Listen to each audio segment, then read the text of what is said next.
Solve exponential equations using log functions. So we're actually back to the exponential function equations, but we're going to use logarithms. So that's why that's in this chapter.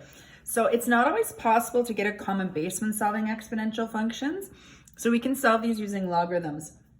So we've come across this once in our, when we were finding intercepts, and we realized we couldn't get a common base, and we backtracked and we were able to use the change of base formula. But this is going to show how we can use this method as well. So you would log both sides of the equation. So you're going to apply the log theorems that we have learned, and then you're going to solve for x by getting it to one side. So isolating x. Excuse me. So for example, in number 1, I still ask myself if I can get a common base every time I solve an exponential function. And I can't between 3 and 4. So I'm going to then log both sides. So what that means is I'm going to write log in front of each on both sides.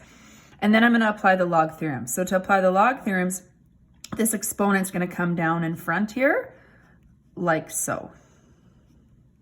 And then I'm going to get x by itself. So I'm going to divide off log 3, and I'm going to get x is equal to log 4 divided by log 3. And now you're going to grab your calculators and you're going to enter that into your calculator. You may have to close a set of brackets around the 4 if it opens it before you do the division. And when you do that, you're going to check 1.2619 is the answer. Now there's no extraneous roots. You're still, even though we're using logarithms, you're solving an exponential function equation, and an exponent can be negative, positive, it can be 0.